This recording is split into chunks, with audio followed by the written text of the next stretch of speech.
down for the drills. That's anywhere, that's anytime, you can still get pills. I'm aiming for weeks, so I'm aiming to kill. Set up in the men's, don't give a fuck, you can still get drilled. All I wanna do is crush that porn. My niggas them told me make peace before you go to war.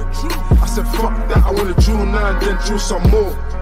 Smoke my man in the face, yeah that point got scored. Couldn't give a toss about law, niggas no CP.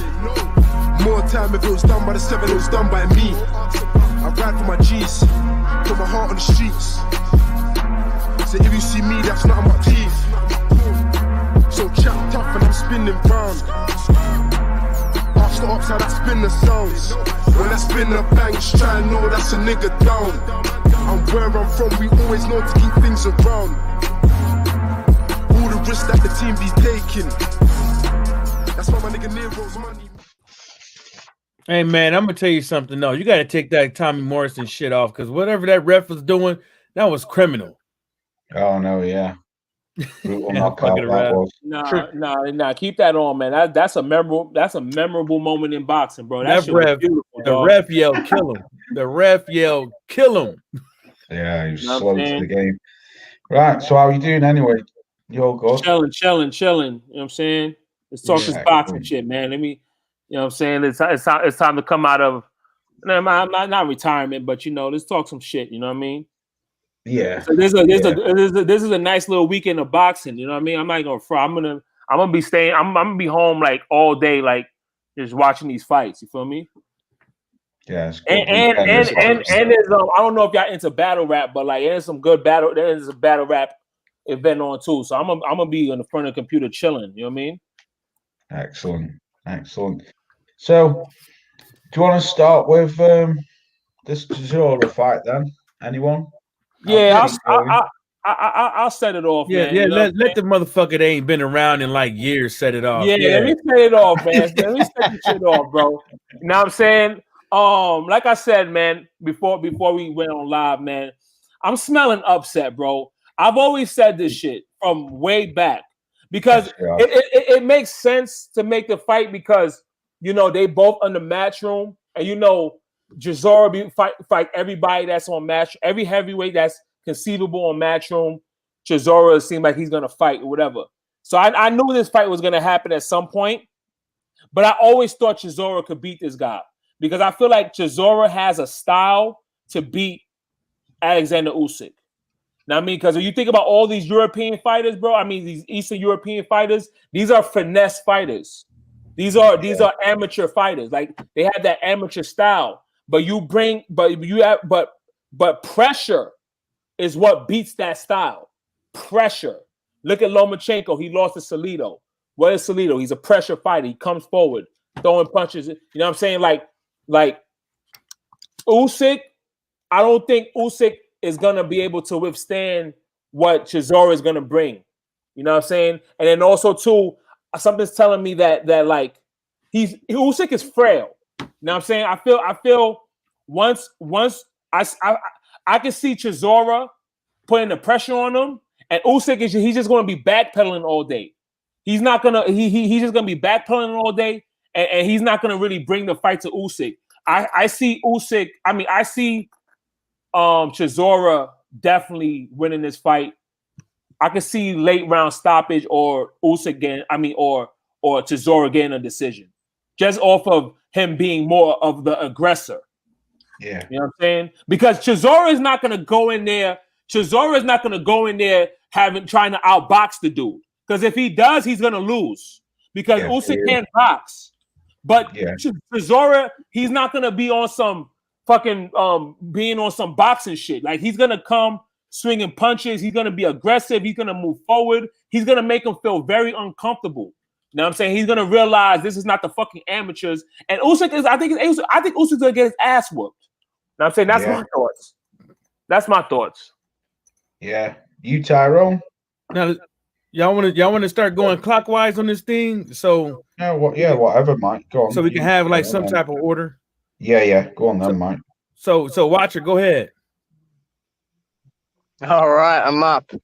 I'll try to be as quick as possible, but I will drag it out a little bit, so I apologize. I'll be as quick as possible, but I totally agree with Brooklyn Child Boxing. I think this is a terrible style matchup for Usyk.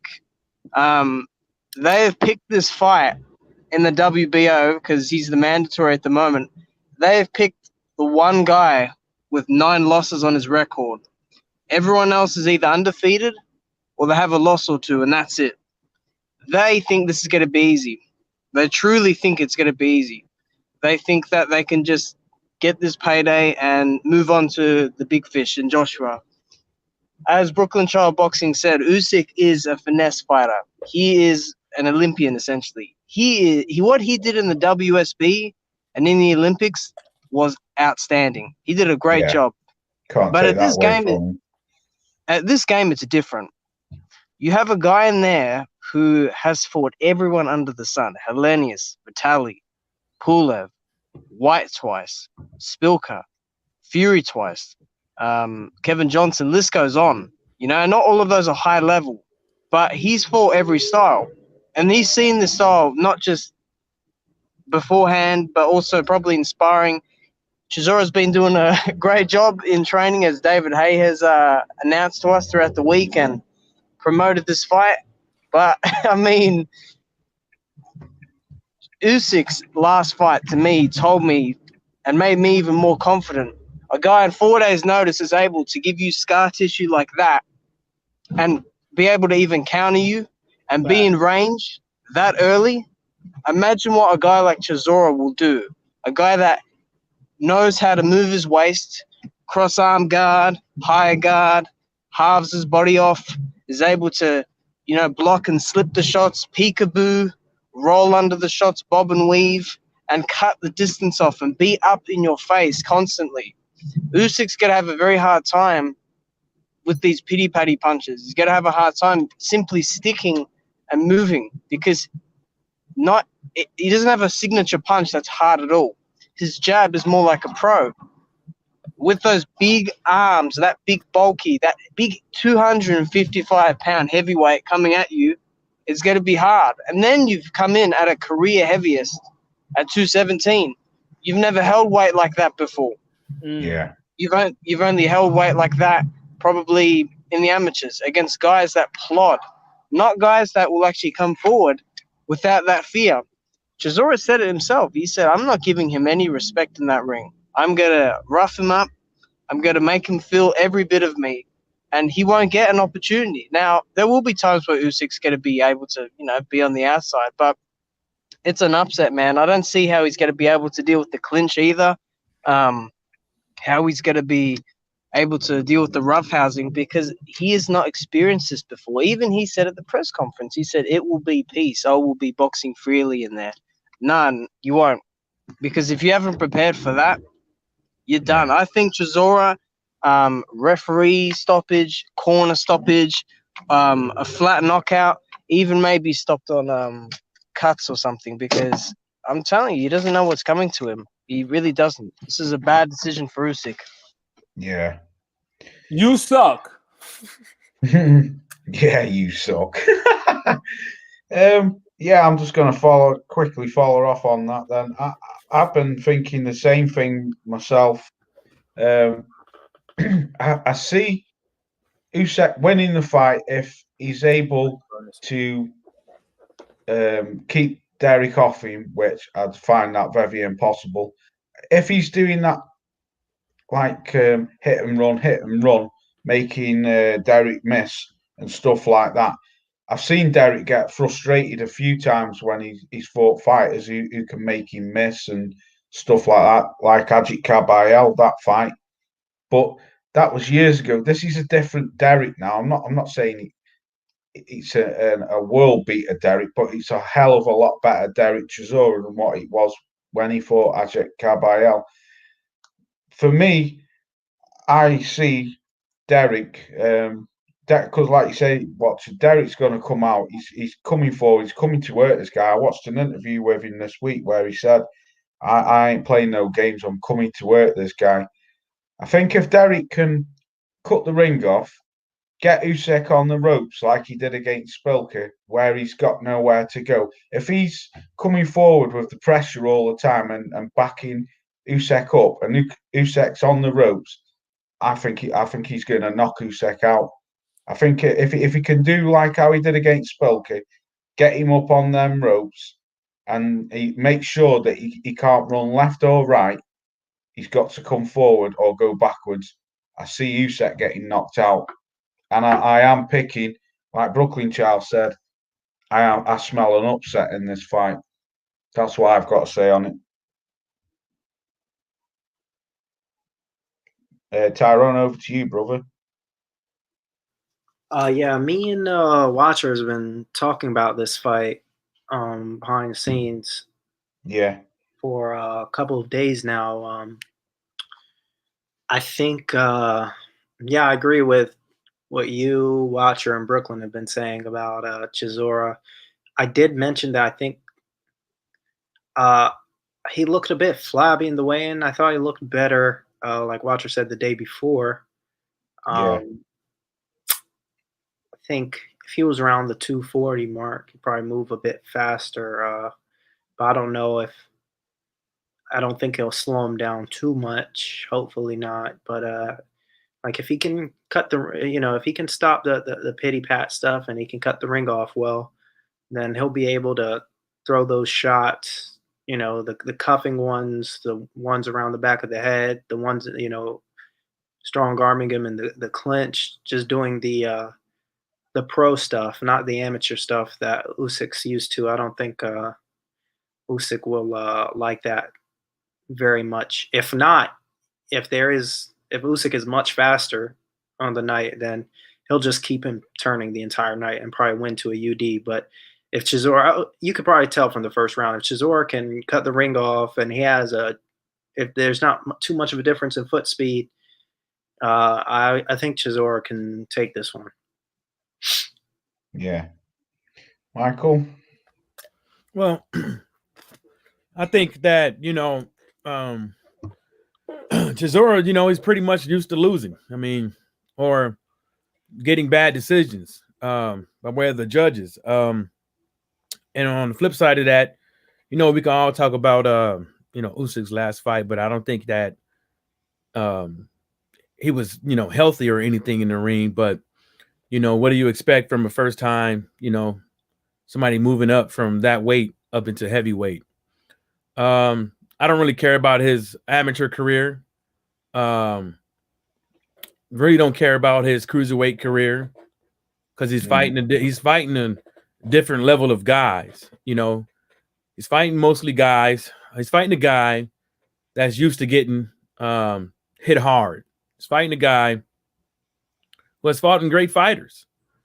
And if Derek Chisora happens to win, maybe that kind of proves that he should have been with David Haye from the start, but the way I put it is that Usyk ain't stronger than Derek.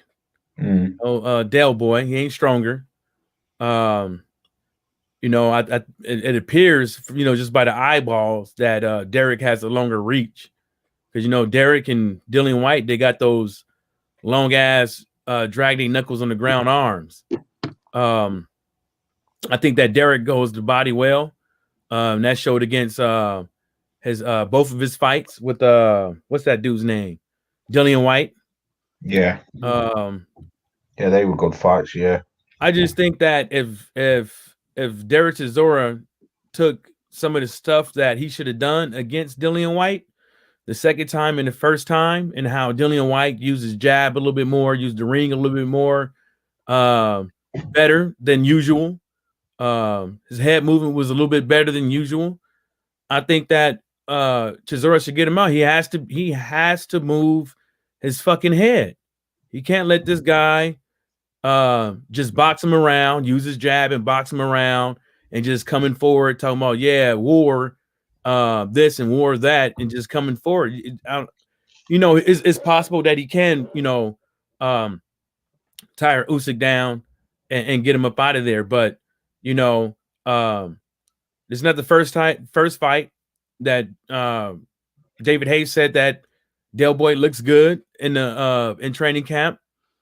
This is not the first time that Del Boy said that he had an excellent training camp. His cardio is on point, and then he gets in the ring, and then he shows us otherwise.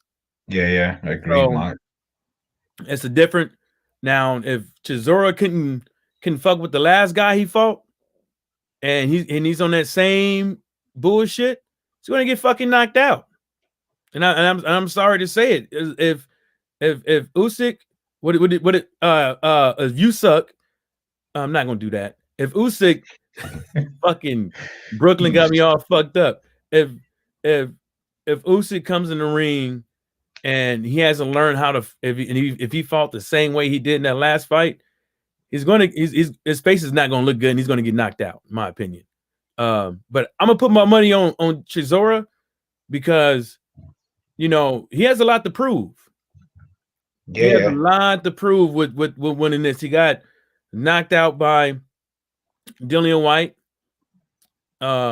He has a lot to prove, man. And if he lose this one, I'm pretty sure Del Boy will still keep him. But what other big fights he's going to get? This is a big.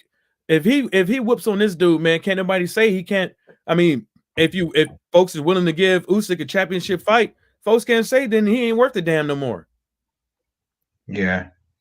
Do you not think though, Mike, that Derek's got nothing to lose though? I find that I think Usyk's got more to lose because he's the one who everyone's saying, oh, he's the far superior boxer. He's the undefeated one. He's the guy who collected all the titles at. Well, Usyk ain't never lost. That's the thing. Yeah, that's what I'm saying. Do you not think that the pressure is a lot more on Usyk, and Del Boy's really got nothing to lose? That's a good question. That's a tough one to put because both sides of the spectrum have their criteria for that. You got Usyk. He's coming up in here. He has a shot at the belt with Anthony Joshua. If he loses this one, no telling who he's going to be able to fight after that. But yes, he still could probably compete at heavyweight or cruiserweight level. You got Derek Chisora, who's literally has his pride on the line with this one. All them losses he took and going to the gym once again, away from his family and all that stuff, and dealing with all the pain, tears, and sweat and stuff like that.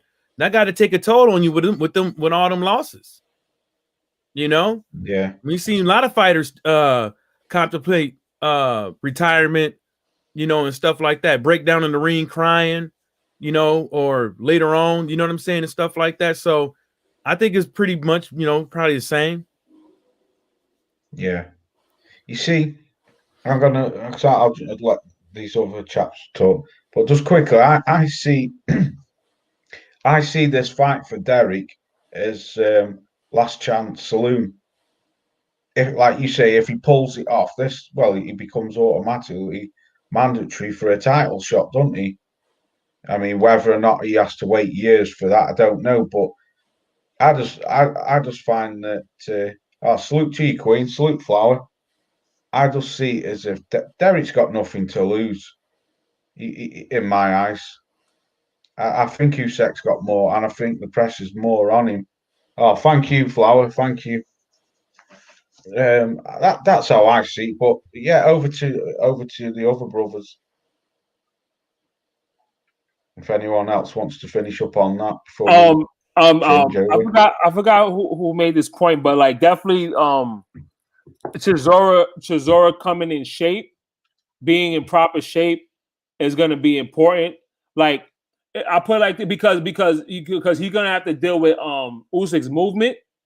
So because like I said, Usyk is gonna be circling left and north, south, east, west. He's gonna constantly be moving. So if Chisora is not in proper shape, and you would imagine and you would think he'll be in the best shape possible because they understand what Usyk brings to the table. He likes to move. You know what I'm saying? He's not gonna stay in the pocket and bang with motherfuckers. So if Chisora is not in shape, the proper shape that he's supposed to be in, then definitely because it seems like all of us is picking Chisora. If Chisora is not in shape, in proper shape, then we all gonna be eating a crow sandwich. You know what I'm saying? Yeah. He has to come in shape and ready to move forward and put pressure on him and put his and be on his chest. You know what I'm saying? If he could bang with him for all 12 rounds, wear him down, drag him in deep waters, because I definitely feel he could do that. I definitely feel Chisora has the perfect style to beat Alexander Usyk. Like for example, Sean Porter beat Alexander Usyk in the amateurs. Yes, You know what I'm saying? yes, he did. Yeah, he did. He beat right. Alexander Usyk in the amateurs, and you see Sean Porter's style. Yeah. You know what I'm saying? Yeah. Derek Chisora could do the same shit. But see, the one thing about Sean Porter, that motherfucker's in shape. Yeah, all year round. That man's a professional. Not to say Chisora is not a professional, but Sean Porter is one of them guys. Like his style. He's gonna come at you for 12 rounds because he's not knocking guys out like that. He's gonna come at you for 12 rounds. If Chisora could go in there with the mindset that I gotta stay in this man's chest, bang with this dude for 12 fucking rounds, Chisora could beat this guy easy. Let me not say easy work because I don't want to disrespect Usyk, but like he could beat this man. He could beat this man. Usyk is not some like people talk about Usyk like this is like the greatest fighter ever seen. Like people be getting gassed up by these European fighters. Get these dudes the fuck out of here, bro. These guys will never be better than American fighters, bro. As much as the motherfucking media wants to try to proclaim that they are the best fighters in the world, the best fighters ever seen, get the fuck out of here. There's a lot of fighters in boxing better than Alexander Usyk. You know what I'm saying? He's not some world beater. You know what I'm saying? Agreed. He can lose, bro. You feel me? Agreed. Usyk is not okay. He knocked out what's his name? Tony Bellew. That fight was at cruiserweight, right? Okay, but he's not. I don't think Usyk, that pity pat shit is not gonna work with Chisora, bro. Exactly. Chisora is gonna put the hammer on this dude, bro. He's gonna get his ass kicked. And now when Chisora beats Usyk, now you have to proclaim Chisora as one of the greatest fighters of all time because that's already the way. Exactly. Yeah, that's a great comment. Great comment, Brooklyn. Motherfucking Lomachenko, motherfucker saying, "Yo, this is the best fighter." What was the era? Muhammad Ali, son. The best fighter. Okay, so Teofimo Lopez beat this guy. Unanimous decision. So is Teofimo Lopez one of the greatest fighters of all time? Fuck this boxing media shit, dog. These people make me sick. I can't stand them.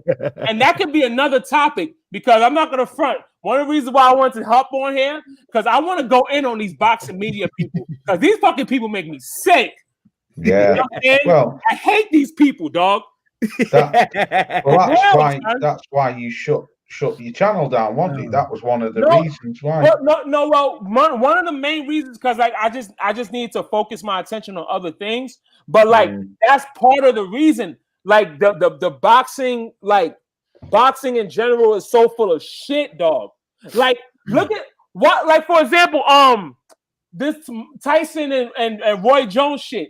Why is there a fucking belt on Black Lives Matter belt? This is boxing in 2020, son. This is bullshit. They bringing back the color championships and shit like that. Why is there a Black Lives Matter belt, son? They might as well have said that. The color belt. And then on top of that, Tyson and Roy Jones, they're not even on some like pro-black righteous shit like that. They not on that type of time. No, they're not on that type of time because low key Tyson be on some cooning shit, and Roy Jones is teaching all his techniques to Russia. Oh, Brooklyn. But then they want to put a Black Lives. But then they want to put a Black Lives Matter belt for these niggas. I mean, they might as well call it the nigger belt. That's what I'm saying, son. Might as well. Oh, come on, let's not go down this road. I hate the WBC. All these belts in boxing, dog. And another thing, see, we're gonna have a nice little discussion because I have a lot on my mind. So let's just not that. I don't want to go off. Right now, let's stick to Usyk and Chisora. Right. You know what I'm saying? And then we could go off to other topics because I have a lot on my mind. Super coon belt. Super coon belt. Right, let's get off this. Yo, they fighting for the boss belt. Next thing they're gonna have is the massive Edward Hearn belt. Facts, bro. And they're gonna fight in the plantation, and these niggas plantation. Yo, son, why was fucking Dylan White fighting in Eddie Hearn's backyard, son? At the big house. These niggas is fighting in the big house with some slave shit. Was that really Eddie Hearn's house? Yeah, of course he was. Yeah. I'm like, I'm not fighting there, dog. Fuck out of here, Mented, man. Eddie's multi-millionaire, isn't he? That was because of his dad. These people in boxing, they are so racist, dog. That is crazy. That's how it was in the slave time, bro. They used to have boxing like the best slaves in one plantation will fight a dude from the best guy in other plantations fighting in backyard. Yo, this is mad racist. A Dylan White dude, it should be ashamed of himself. I'm glad he got his ass knocked out. Knockout of the year, nigga. Fuck out of here. Get your ass dumbass dude. And what you calling the Eddie the faggot dude said, yo, what that cracker said? He said some shit like, God damn. What that cracker said, back in the days, what he said some shit like, yo. The dad. He said back in the days we used to be slave fighters, and he used to call me Mister. Yeah, now I'm gonna call him Mister. Fuck you. No, or we have to call them Mister or something like that. Yeah, fuck these dudes, dog. And let's keep on point. Yeah, my bad. Going off point. Yeah, man. I mean, I want to go in today, boy. I'm telling you. Seriously, dog. Dogs of war, I've had on good authority. My friend here, Laws, your friend, told me that you said he was a nobody a couple years back. Who? No, that was my other mate. That's James. I thought it was Dogs of War. James, mate. Why did you think that somebody who has a house on the canvas will be the greatest of all time? Say again. Why does he think somebody who owns a house on the canvas will be the greatest of all time? Who's that? Me? Right. I don't know. I'm sure you'll say in a minute. A lot of people think that he's the best fucking fighter. It's the same. Like, I know we're going off subject, but we need to get back on subject. But the same thing with what people have said about Usyk. They were comparing him to the likes of Holyfield.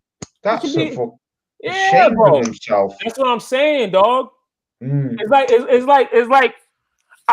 it's unbelievable. Like, okay, so now you compare him to Evander Holyfield, bro.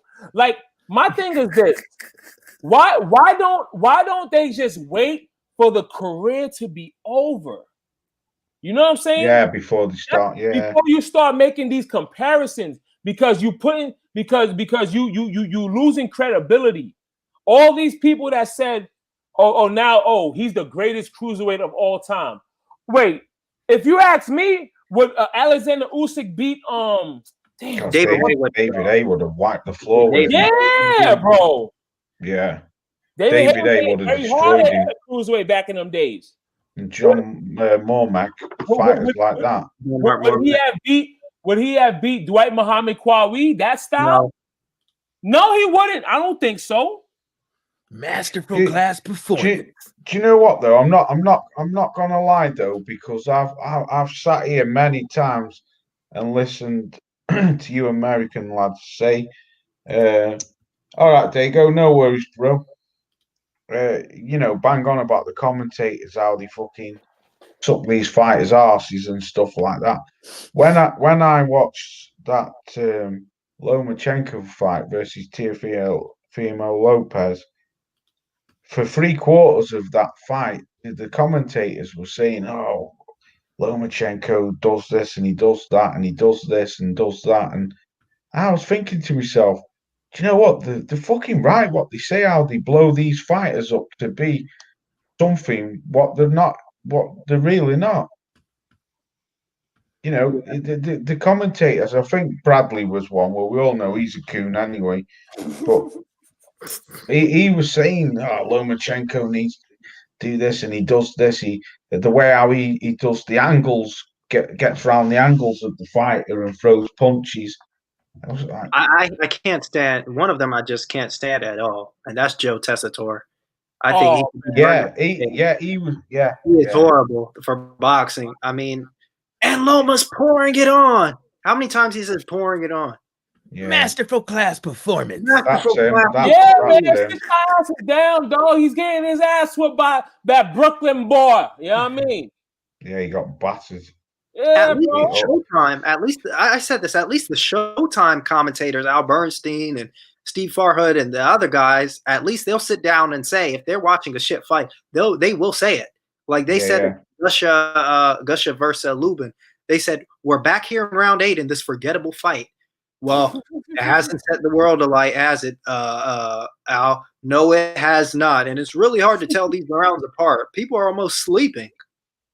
I literally went to sleep during that fight, though. I went to sleep, dog. Yeah, everybody was. But if it was on ESPN, Bradley would be parachuted again. Call your wife, call your kids, call your future grandkids if they even have a phone. Who knows? Tell them if they're a fan of boxing, please tune in. Please tune in. We need the money. Tim Bradley throwing ones on the motherfucking TV and shit. What do you right? Let's get back on boxing terms. What before talk about Tank and Santa Cruz? What do you think of this Cal Brook and Bud fight then? Now that it's going ahead and that Brooks come out this week and fucking tried to crucify Eddie Hearn. Yeah. Fill me in because I don't know what I have. I heard a couple things about that, but fill me in what happened with that. What was he saying? Well, go ahead. Yeah, go ahead. No, go on. Then you. So basically, at the end of the day, right, right. Kell Brook is like, you could have put this fight on Sky Sports, but he just didn't do it. And Kell Brook just goes on, is like, hey man, I took fights last minute for you. I helped basically put matchroom boxing back on the map. You know what I'm saying? Fact. And at the end of the day, when I finally need help from you, like, you're not there. And now that fight is going to be, what is it like for $9 subscription app, or is it $1, £2 or something like that? Now it's going to be on something that nobody ever heard of in the UK. A lot of people. Premier Sports.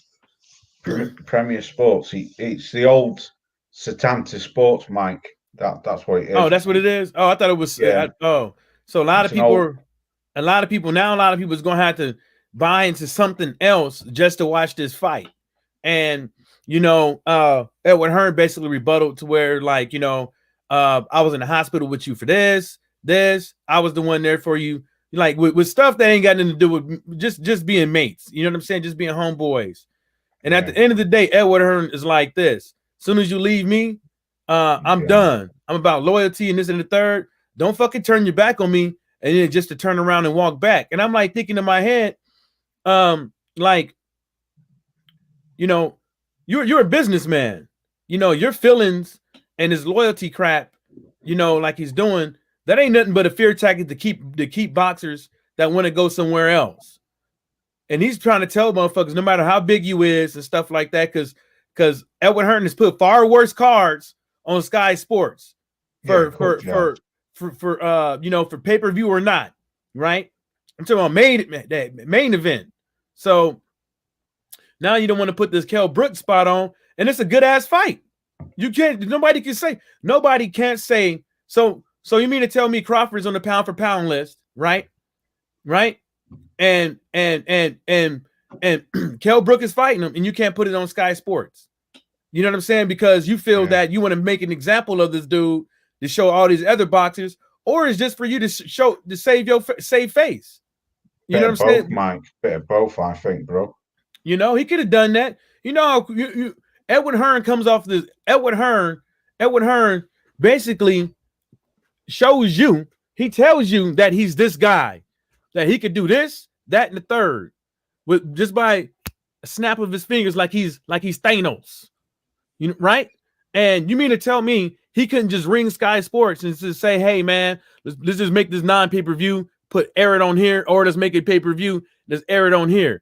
Whether or not it does good or not, at least at the end of the day, the guy who saves Matchroom Boxing at the end of the day gets one last good shot to prove himself on the channel that everybody's accustomed watching boxing on. Yeah. Well, just let me chive in, Mike. You know why he's done it, don't you? Excuse me. He's done it, Mike, because he got dirty guts. Because apparently, as he said on his interview, Cal went over there and did it all by himself, and he didn't get to see any of the contracts or anything, have nothing to say with this fight. But what pissed me off was Sky Sports, because Eddie puts his shows on that network, but just because just say, for instance, Cal's gone from Hearn, why did Sky Sports not allow Bob Arum to put that fight on Sky Sports and make it a pay-per-view? Because at the end of the day, Cal's fought on Sky Sports for over 9 years. So Sky Sports really, basically what Eddie had done, he rung Sky up and said, "No, don't let him put this fight on there." But if they would have even if Sky had just put the fight on and made it pay-per-view, that fight would have sold. It would have been what people would have brought it over here. Number one, obviously, because it's Kell Brook. Number two, it's a world title.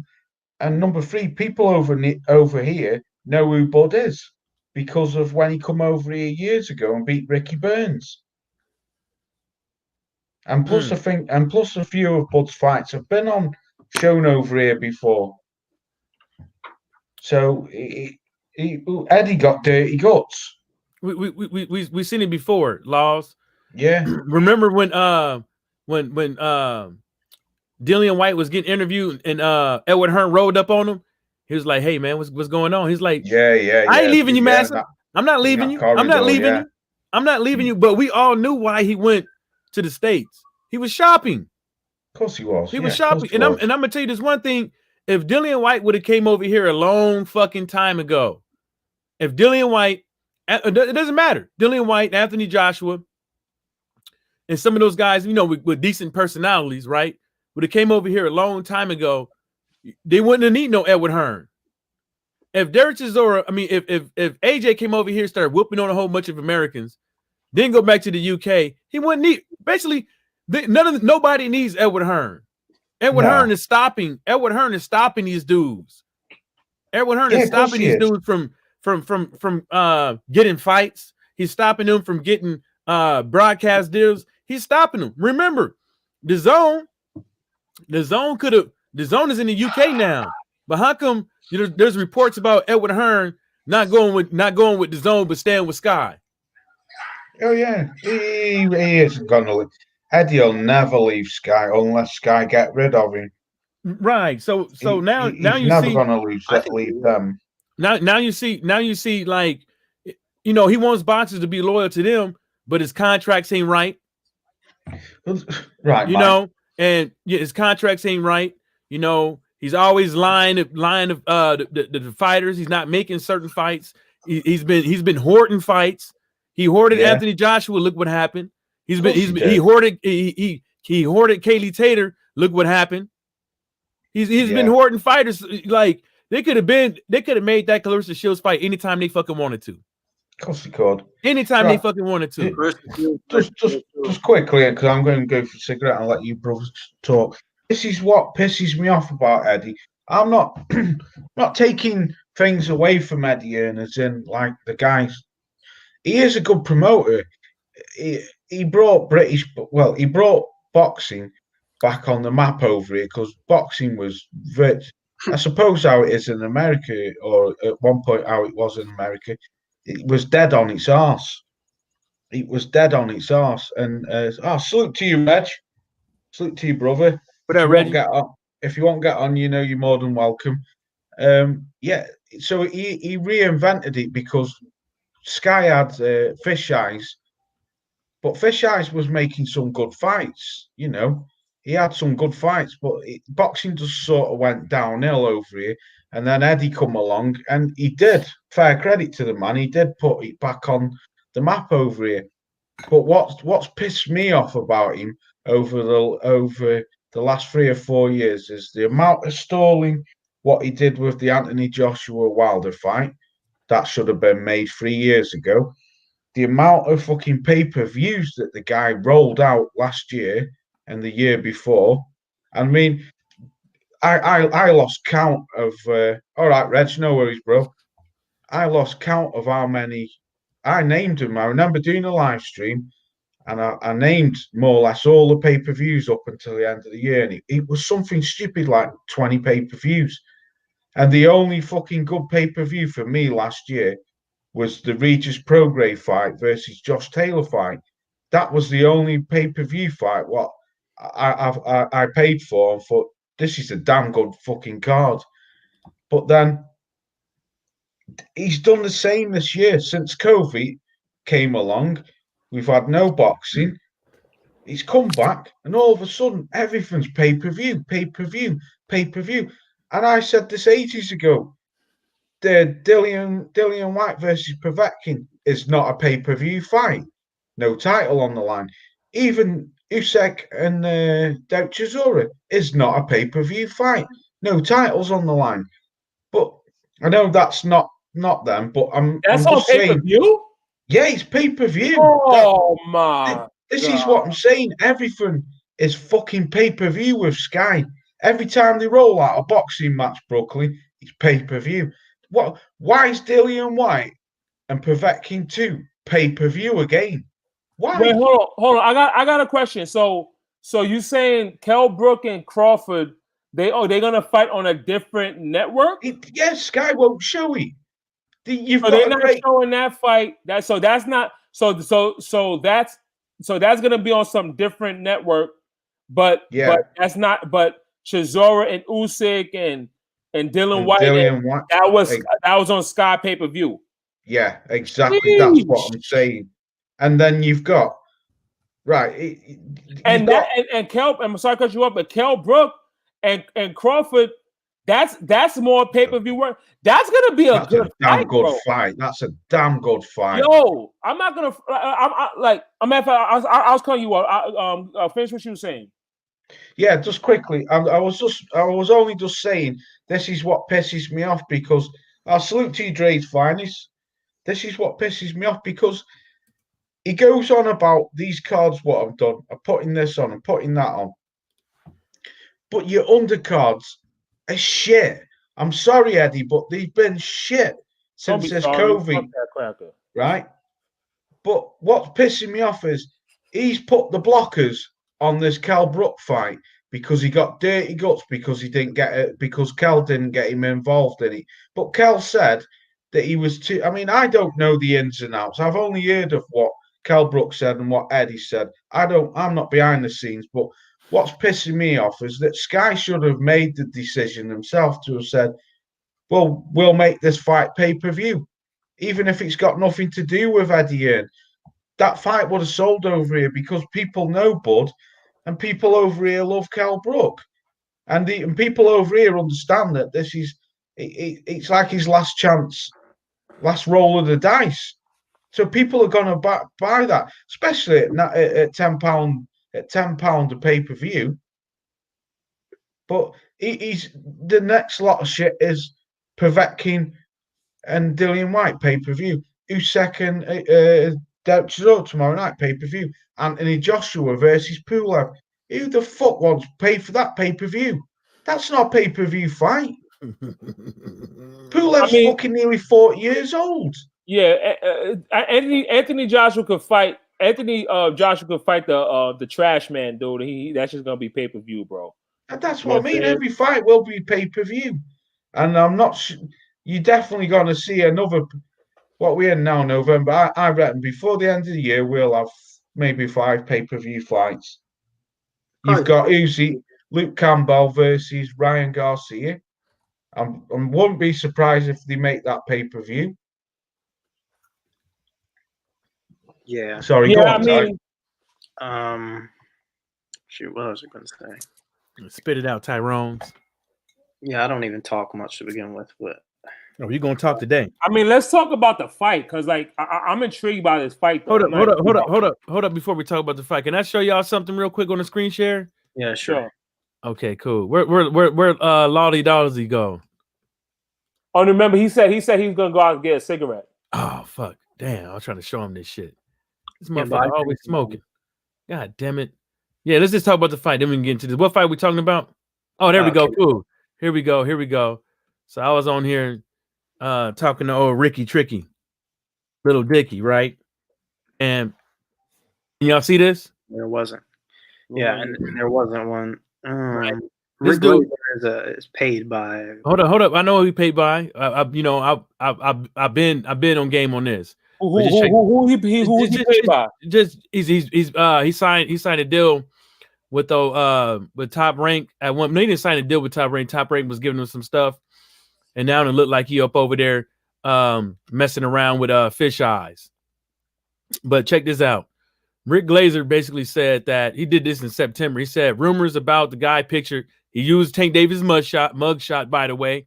Rumors about the guy pictured is having a real weight issue for his October 24th fight versus Leo Santa Cruz. This is September 23rd. So he said, even though he's getting sat on by Mayweather, right? Crew, good luck.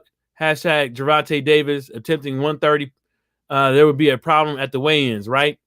Then I wrote back 130, sucker. And you're like, let's see if Tank is strong. And if he doesn't wilt, don't forget the fight was delayed 1 week. That I'm sure it made a difference on making weight. I said it could be, but no matter what, he made weight. Why you have to be all doom and gloom with Tank? Then this idiot goes in to say, because Tank will eventually turn into Broner 2.0. My other correct prediction, UFC hashtag boxing. I wrote back, if Tank wins, just give the man his props. And what you are doing, no matter what, if you're right, does not help boxing one bit. What he does, what he's doing does not help nothing. The dude is like sitting up over here, always hating on PBC fighters. Yeah, bro. These people racist, bro. You know what I'm saying? These people, fuck these people, dog. Like, look at like for example, a great example of what you just said. You know, he like okay, you assume that the man's gonna be a Broner 2.0. Okay, you can assume that, but it's not happening. It hasn't happened. So until it happens, shut the fuck up. Now I'm saying, and just enjoy the man's fights. Why are you putting that out there? Oh, like fuck these people, dog. Look at how they do the pound for pound list. All these European guys on the pound for pound list, like these guys are better than the black fighters. Fuck these people, dog. These people are racist and prejudiced, and they're tired. See, here's the thing: these white people in boxing, the boxing media, they're tired of constantly giving these black fighters all this praise. That's why they're so happy with all these Europeans. Like, oh man, finally we have something to root for. Now I'm saying they're not trying, like, these people are racist. Fuck these people, dog. Now I'm saying real talk. You know what I mean? I mean, my approach is that you know, that what they doing is not helping boxing. That's true. That's a good point. Not helping boxing one bit. It's like we all know that pound for pound is opinionated. You know what I'm saying? But if you look at it, ain't no way in the world, beats Crawford, Spence, Sean Porter. Started with, you know, and the list goes on and on. There's no if you believe that, then you just want the guy to win. It's not your opinion. It's not factual. You just want him to be up there, and you should just say it. Now, when you sitting up over here always creating, putting stuff out there to the atmosphere on the downfall of a boxer and stuff like that, when you don't even personally know these guys. We didn't think that Adrian Broner would be like that. We gave Adrian Broner the benefit of doubt till we got to a certain extent to where we couldn't hold on no more. You know what I'm saying? Right. And you don't want to give nobody. You won't even give Kel Plant his props. You know what I'm saying? You won't, but you would give Mikey Garcia props after he got his ass whooped. You know what I'm saying? After he got his ass whooped, and then look, Mikey Garcia is still gonna get fights. And why? I wonder why. How the hell Mikey Garcia can still get fights, but can't? But Crawford couldn't get no fights for a minute. And look who he was with. Look at the bullshit in boxing, right? And this is the shit that got me livid, because motherfucking Jamel Charlo has 3 fucking belts.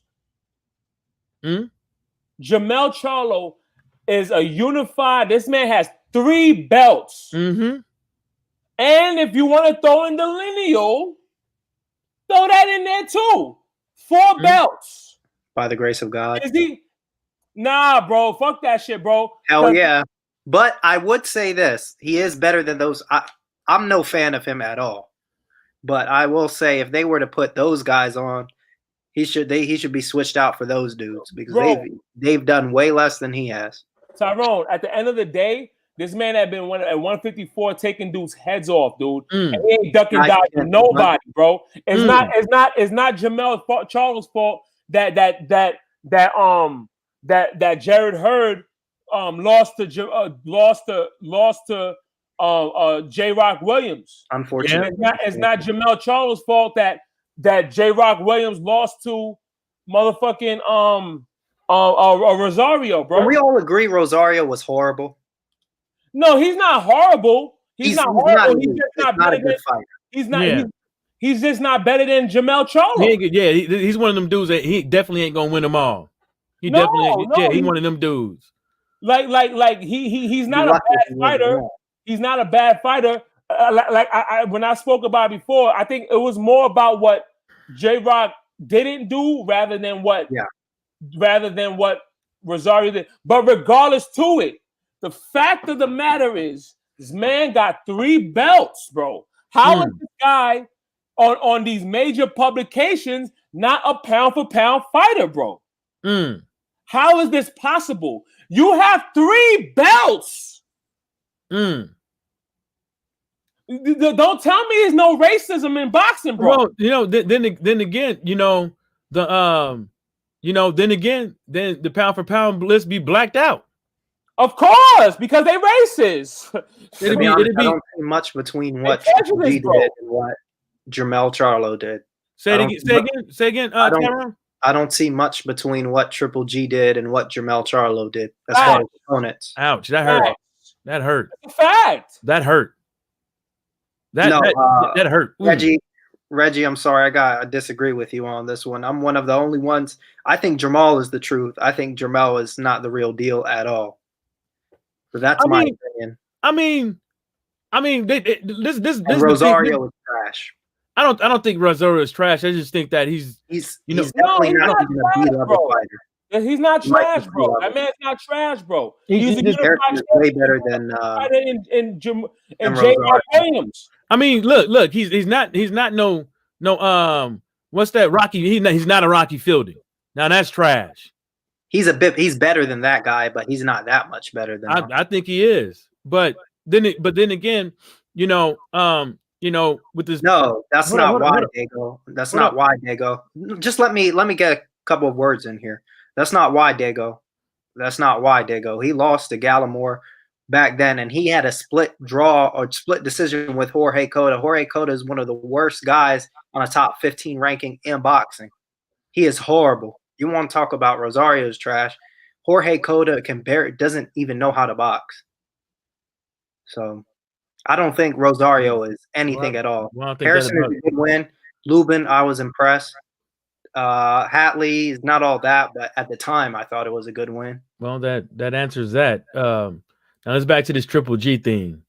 Back to this Triple G thing. I think the Triple G thing is really because of the biggest dude I think one of the biggest dudes that was pushing Triple G was Stephanie A. Smith. He was on this jockstrap hard and HBO. Yeah, but the thing about it is that I looked at Triple G the same way I looked at Lomachenko. I didn't really see like what they was talking about. You know what I'm saying? But at the end of the day, I think it was Tyrone that said it, or was it one of y'all said it? It makes sense. Like the dude doesn't even have these accomplishments on his resume. He doesn't have the accomplishment. What he got a loss or two with Canelo, and I mean no, he got a loss with Canelo. Now they're trying to make another one. Claim to fame. I mean, the guys on Triple G's record most of them are nobodies. His best win is Daniel Jacobs, which was a good, I would even say win. But Lemieux is a bum. All the rest of that. I don't think Daniel Jacobs is a bum. It's like that guy. Who else nah, is you're bugging, dog. David Lemieux is not no bum. David Lemieux is a bum. He knocked people the fuck out, dog. That ain't no bum, dog. But who beat? Son. I'm not saying dude is like a elite fighter, but you're saying he's a bum, dude. Yeah, see, like that's where it's like no, he's not a bum, fighter. Huh? C fighter. C fighter. A C fighter is not a bum fighter, dog. Well, that's still a passing grade. I'm looking at it like this. A bum. There's two types of bums, right? If you're supposed to be this top level, I don't know as Triple G is, somebody's a C level, that's a bum for you. So Lemieux was a bum for Triple G. I mean, I wouldn't say that, and I wouldn't say that because it wasn't like he was just getting these fights to get knocked out the park. All of his fights. So what I want to hit on is the Triple G. How quick was they put him on a pound for pound over Charlo and fought nobody and is hanging on by a thread. And I think I just think that's despicable. You know what I'm saying? But they could choose to do what they want to do with those pound for pound lists.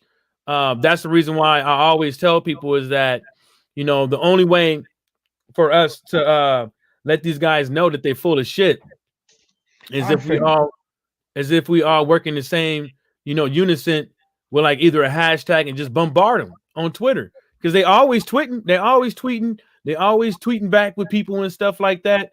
And, they keep doing that shit. And they only pattern it to the people that they know that they could win an argument with. They're not gonna win no argument with somebody that know who the fuck people who has been fighting. They're only gonna win an argument with somebody who just came into boxing the last 6 months when they know they could trick them. He said, "Who you got? Harrison, Rosario." Let me tell y'all something. Oh, I would get. The thing is, Harrison Brooklyn said this to me a while back. He said Harrison and Williams. The problem with these guys they are much better than their chins allow them to be. God, please, somebody put some medicine or a fucking mask or some sort of shield on their chin so they don't get touched. I'm telling you, if those guys had that, they would be almost elite level fighters. They're already good fighters as it is, but the problem they can't take a punch. Thing with Rosario is he's not that good, and can Harrison punch? But Harrison and J-Rock can fight. He has pop. I think Harrison got pop. Not really. He just has pop, but the thing is, Harrison and J-Rock just can't take a punch. I don't know why. I have no idea why these guys. It's a lot of them. It's Lubin. It's Harrison. It's Rosario. It's J-Rock. Not. I mean, you blow on them, they go straight down. Jeff Hurd, didn't he? Huh? J-Rock fucking smoked fucking Jeff Hurd. Jared was training for that fight. It didn't seem. Yeah, but he still smoked him though, Tyrone. Yeah, he dominated Jared Hurd, dog. Smoked him like a Newport 1000. But the thing about Jared Hurd is he's not a devastating puncher. He doesn't have the technical ability those guys have. Yeah, he's not a big time puncher. He's just more of a guy like he just wear you down. Wear you down. He wears you down. But he's not gonna. He don't have like I think Rosario is a bigger puncher than J-Rock. I mean, no, than Hurd. Than Hurd. Yeah, I would say that. But thing with Rosario is his skill set is worse than I'd say it's a little worse than Jared Hurd's. It's nowhere near J-Rock's or Harrison's. He can punch. Yeah, well, his chin is especially suspect. Rosario really cannot take a punch if his wife's lives depended. If his wife's life depended on his kid's life depended on him, if his mom's life depended on him. You touch him, you tickle him, he will go down like a sack. Tyrone's a fucking brute, man. Yeah, but Tyrone, you can't say that. At the end of the day, Jamel Charlo is fucking better than Inoue, dog. You know what I'm saying? I definitely think Jamal's a better fighter. He's not better than Inoue. He's not better than Charlo, son. Both the Charlo brothers should be pound for pound, dog. Yeah. Them niggas done. I can name 10 fighters. Yeah. I can name 10. Matter of fact, I'll even say this because it's not even about me like just promoting. Motherfucking damn man, that light heavyweight, man. Unified champion light heavyweight. Fuck, what's his name, dog? God damn. The Russian, bro. He beat Grostic. What's his name? Beterbiev. Bro, Beterbiev should be higher on that list. If that's the case, that motherfucker's a problem, dog. Yo, Beterbiev, that motherfucker right there, that is a dangerous motherfucker right there, dog. You know what I'm saying? Yeah, I think he still has more to do. I would put Jermell over him, though. I am a Jermell hater. There's no two ways about it. You know what's crazy? It's Reggie's going in on you. I'd put Sean Porter top 10. Yeah, I would put Sean Porter up there. Sean Porter has a hell of a resume, bro. If you want to talk about resumes, bro, motherfucking Danny Garcia.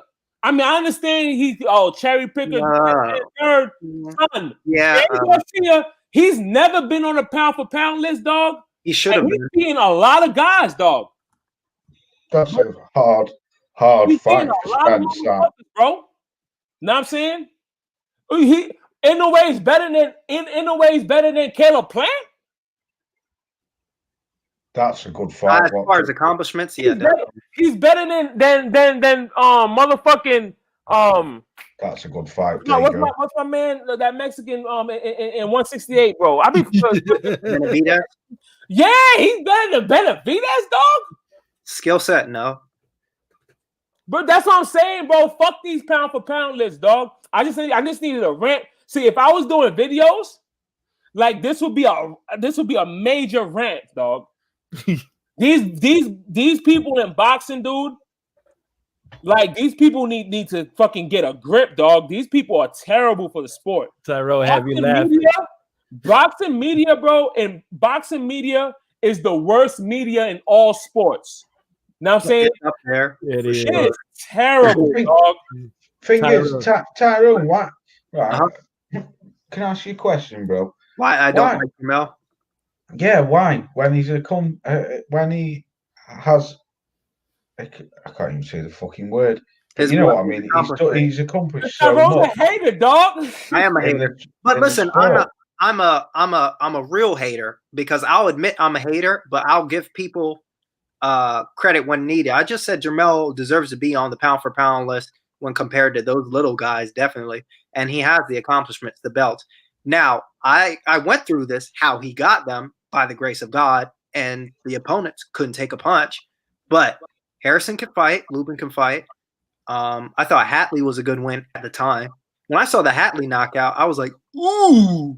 Most people don't even know who Charles Hatley is. So, is he still fighting?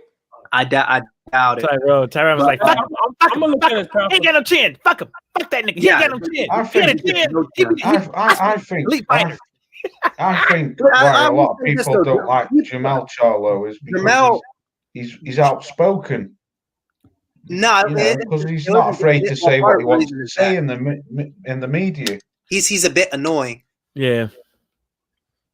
Yeah, I think He's definitely annoying, mostly because he knows his older brother is better than him. I think. But the thing is, Jamel doesn't have the skill Still a that good Jamal fighter, does. though. I think he needs to have like. Remember Jamal when has upside. Jamal is Tyrone. the real deal. Jamal Tyrone. is a good level fighter, but he doesn't have the potential his brother has. Hey Tyrone, you remember when Leonard Ellerby always used to pop up Still one more on time, Leonard, bro. like Tank would be doing the interview, and then Leonard Ellerby would step in real quick out of nowhere. That's what that motherfucker need. He needs somebody to take the mic. He needs somebody to take his phone, or because it is the shit he be saying is just like I can't hang around with that motherfucker. I'm good. Yeah, Leonard Ellerby. He gonna be like, I know he a professional fighter and all. I know I'm not, but I'll blow your kneecaps off. Yeah. Let me explain Never on do it again. Jamel hate that I have. I know people are confused about it because most people either give both the Charlos the credit or give both the Charlos no credit. I'm weird because I like Jamal, but I'm just no fan of Jamel, mostly because of his attitude. I'm a bigger brother myself. See, If I had a little I was brother saying. pop up like that, I know he's better than me, or I know I'm better than him. That's kind of annoying, but that's a smaller part as of why I don't like him. I don't think his skill set, I think people blow his skill set out of proportion. Yeah, he has the accomplishments as far as the belts, but peel the layer off and see some of the guys that he did fight. I mean, Harrison, to be honest with you, after the first fight, okay, we said, oh, he is a good fighter. He can fight. But the first fight was a voluntary, right? He was supposed to walk past him and then get to the Jarrett Hurd fight. He fumbled a little bit. He came back and he did knock him out. But let's be honest here. Me, Brooklyn, and a couple of other guys, I had Harrison up in the second fight probably about 2 rounds. It doesn't matter. He got sparked out. Doesn't matter. Man, because he knew Harrison couldn't take a punch. If Harrison lasted to another round, it would be. If Harrison could take a punch, he would have been throwing more punches. Harrison physically is just not blessed to be able to. He gets blown over. He goes right down. I fucked up. I didn't have Harrison. I didn't have Harrison winning that fight anyways. The dude wasn't doing what he did in the first fight. He wasn't controlling nothing. He was getting tagged up, and he's about ready to go down. You know what I'm saying? He wasn't controlling nothing. He didn't control. No. I don't think he was not ready to go down. He went down from that one hit, and he went down in the second round from something like that too. But for me, he was dictating the course. I mean, that's a difference of opinion. It was a close fight. I'm not gonna say it wasn't a close fight, but Harrison, people say, "Oh, Charlo came back to knock him out." That doesn't mean shit. Because Tyrone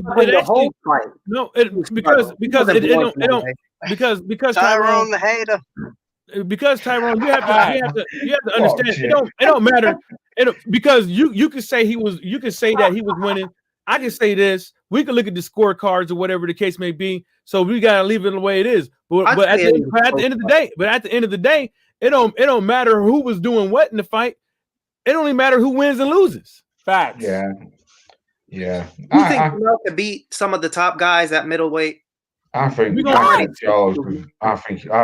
of them are great fighters. I really Jamal is. I just don't think about Jamel. I don't think much of Jamel. I think Jamel is a good fighter, but he's at his level. Jamal has the upside. Jamal is the winner here. Yeah, my criticism. You can go on, watch it. Not that nice. Quick. Go on, watch it. My criticism of Jamel, the only one, you need to get rid of that nickname, Iron Man. That name that's pretty good. That's not it's gotta go. No, I'm taking the piss. I'm taking the piss. Listen, this is the facts. Whatever you say, Tyrone, this is the facts. You know what I mean? Jamel Charlo is a unified 154-pound champion. 3 belts. Period. This is a fact. Facts. This is not an opinion. Opinions. This is not a, maybe and all this shit. This nigga's a unified Unified. 100 You're going to get muted in a minute. pound champion. He knocked a man out with a Smooth. beautiful body shot. Right to this nigga was squirming in the ring like a goddamn worm. You know what I'm saying? Facts. A red wiggler. Footage. It's on film. You know what I mean? Yeah. So how much 3 champions? Motherfucking Usyk don't have 3 belts right now. Who else in boxing have 3 belts? Yeah, good point. Good point. What Joshua? Yeah, Who else has 3 belts in boxing? In all divisions. The thing is Joshua pound over? Right? Okay. Let's. That's a good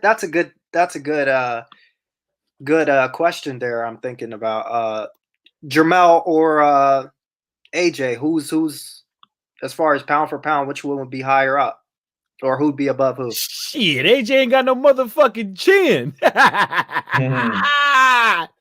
The thing is, though, since AJ lost to Ruiz, he's the Michelin AJ's stock's gone really downhill.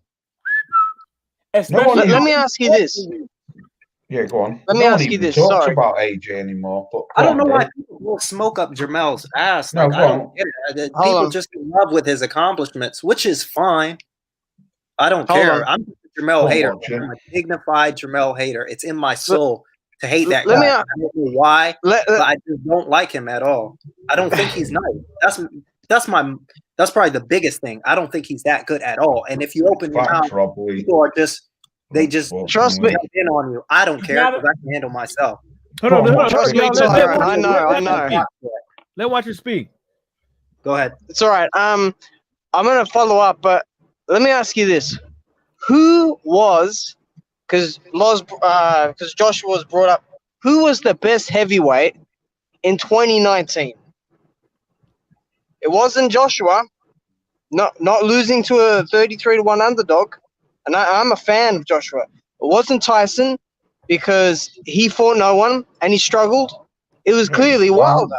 But they never brought that up. Look at Tyson Fury now. He's on a pound for pound. He's like number 8 or something, or he's like number 7 or whatever. He shouldn't even be. He shouldn't even dream himself being on it. Yeah, but like even what Loz said, no one talks about Joshua anymore. Really, no one does. I think I don't really think. This is just me, and this might be. Hold up. What? This might be going all over the show. So no. That's what we do. But it might be a kind of conspiracy because we were talking about pound for pound, anyways. So it might be a bit of a conspiracy theory. But I'm gonna be real with you. Anthony Joshua's stock didn't really go down after that loss.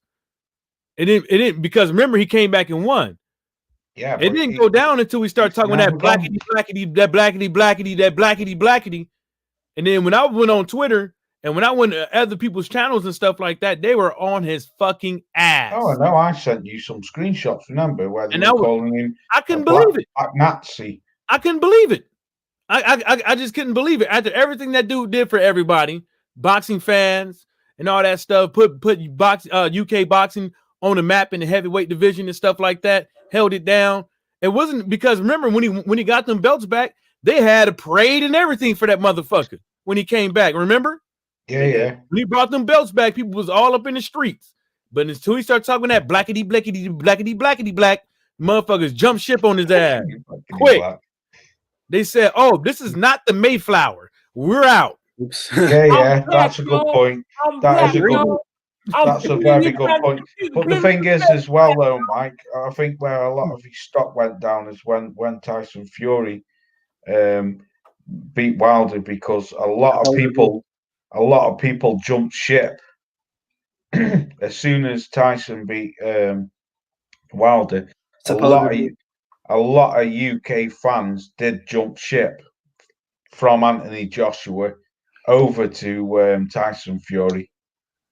Because I always remember listening, I think it was Ultra Tech. I remember listening to one guy on YouTube, and he was saying half of Anthony Joshua fans, they're not even Joshua fans, the Tyson Fury fans. It's just because at the time Tyson Fury wasn't even on the scene, so they were just following Joshua. But you're right though, Mike. What you said when he did come out with that Black Lives Matters talk, a lot of people jumped on his neck. Yeah, I forgot about that. The Deontay Wilder loss. I thought Deontay Wilder was still the champ for a couple seconds. But Well, I think so. But yeah, Wait. I mean, it sucks how that, but that's how quick. That's how. See, it's not just the fans. It's like the media. The media Yeah. did it. Like the media just flat out lied on the dude, and it's just quick. But I think it was kind of right. It was like, Tyson Fury was on top before, Anthony Joshua, and Tyson Fury started getting his steam, and then with all of that stuff, people, they forgot about him a little bit. Then when he came back, and then when he beat Wilder, they ain't nothing. I can see a lot of people just went back to where something they can relate to, and that's skin color. Mike, and the thing is as well over here, bro, I don't know what the media is like over in your country, but I know one thing over here, mate. The media over here are fucking ruthless. They're ruthless. You make one mistake and they will hang you. Honestly, mate, you can have, like, just say for instance, you can have an excellent football manager over here, as you call it, soccer. He could have won loads of Premier League. Just say, for instance, 5 or 6, maybe 10 bad games where he's lost 5 and drawn 5. The media, as soon as the media start printing things, there's trouble in it. As soon as the media make a story up about you, that's it, mate. Your career can be over just like that. And that's what the British media did to Joshua over here, because he made that statement about Black lives. But what Joshua was actually talking about was supporting black businesses in the Watford area where he's from. People come together and stuff like that. But the media over here were painting a picture as if he was saying, don't support white businesses or Chinese, Japanese businesses, only support black businesses. But that wasn't true what Joshua was saying. So straight away, everyone jumped on him. The laws. When I didn't. When I was listening to it, I don't think he even said black. Yeah, I know he didn't. He just said support local businesses. It's like people live up over here, but everybody that's running these businesses are from outside of here. They don't live here. You're right there. They're making a whole bunch of money off. You are right. Like that.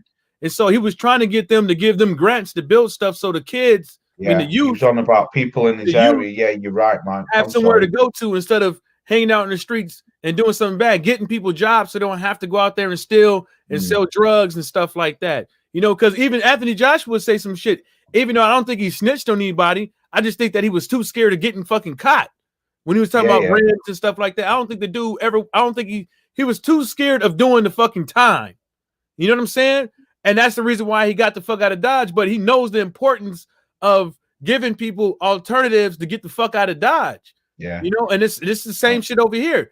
Ask Tyrone and them. Like most of the people that own liquor, the corner stores and stuff like that, no offense, but they these dudes. Welcome to 7-Eleven. Them dudes. They're Muslim. Say again? They're Muslim. Or Muslim. No, we over here we got the Indian dude. Indians, yeah, Indians. Or the like in New York City, all the dudes who own the corner store, they Arabs and shit. Yeah. But same over here, they're all like Asian. And they don't even live in your neighborhood.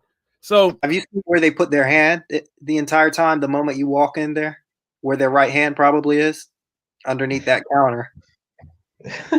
Damn.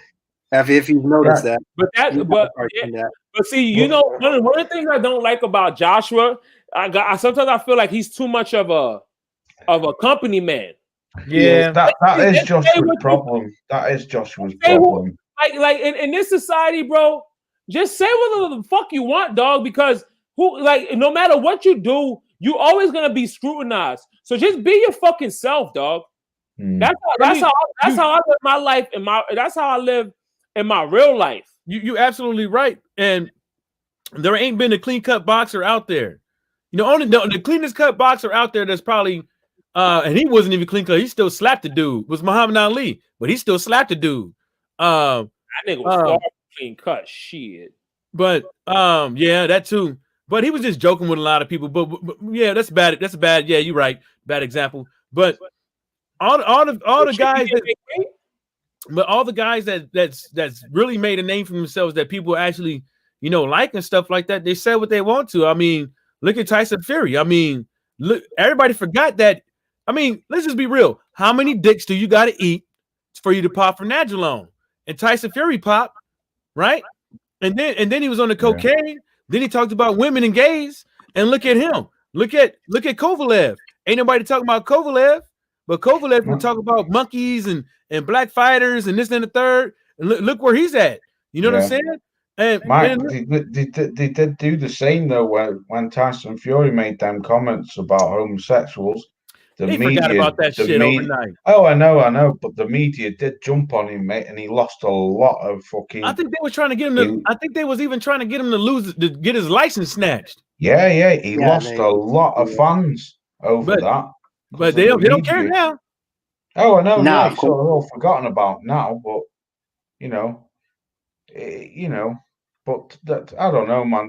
Like I say, the British media over here are fucking ruthless, man. You slip up, or they find anything about in your background history, that's it. You're crucified. They'll make it up front page straight away, and it'll be all over every tabloid. And your career can be over just like that over here, whether it's in boxing, football, rugby, anything. And you could be it just depends on who you is. Because you've been Roethlisberger, you could rape like 3 women and get away with it. Oh yeah, yeah. You know, and you can get off scot-free. Oh, we forgot something. Did we even talk about the Tank Davis fight? No, well, that's why I want to go, because I'm going to get off in about 20 minutes. So, let's talk about that. I can go first. I'm gonna keep it short and sweet, man. Motherfucking Leo said who said you could go first. Because I'm joking. I go first. Go on, Mike. Let's roll the speak, man. Listen, you don't see much of Brooklyn. I want to keep this short and sweet, bro. Leo Santa Cruz is gonna get his fucking ass kicked, dog. I don't think this is a competitive fight. You know, this is not a pay-per-view fight. You know what I mean? This shit should have just been on regular Fox. But of course, these people are so fucking thirsty. You know what I'm saying? But motherfucking Leo Santa Cruz is gonna get his fucking ass kicked, bro. Especially if he wants to fight like he did against, against what's his name? Against Morez and the other pillow puncher. All the pillow punchers, bro. If he's gonna fight like that, this fight is not lasting long. This nigga's gonna get his ass kicked, dog. Know what I'm saying? He's getting his ass kicked, bro. This is not a competitive fight. I got Tank by stoppage in the first half of the fight. I say 5th round. 5th round. Let the motherfuckers 5 other damn. That nigga's gonna get his ass kicked, bro. This fight's not a competitive, bro. Tank Davis gonna beat the fuck out. My whole thing, mine is gonna be short too. My whole thing is like, oh boy, can't be coming in here throwing them looping ass punches, man, and them overhands and shit like this with this dude. I mean, that shit's played out. I know the reason why he's throwing those to try to sneak one in, when the person's not looking, because his head is down and he's just basically like digging down like he's shoveling. Man, the power. I want see, this is going to show us how much power Tank really got. Right? This is going to show us his power. This is going to show his versatility. This is going to show us if Rick Laser is wrong. Because really, to tell the truth, all the thing he got to do is just do what he's been doing and let his hands go. And because that's what Adrian Pronis' problem has been, which is he didn't let his hands go. Like he was scared to get hit. You know what I'm saying? And I'm not gonna put money on this fight because I am. I ain't gonna win nothing probably but like $2. But what I'm saying? But I got Tank. By stoppage, minus 550 or something like that. Man, it's fucking ridiculous. Yeah, I think I took a screenshot of it the other day, but I'm not gonna pull it. It's gonna take some time. But it's for Leo to win, man.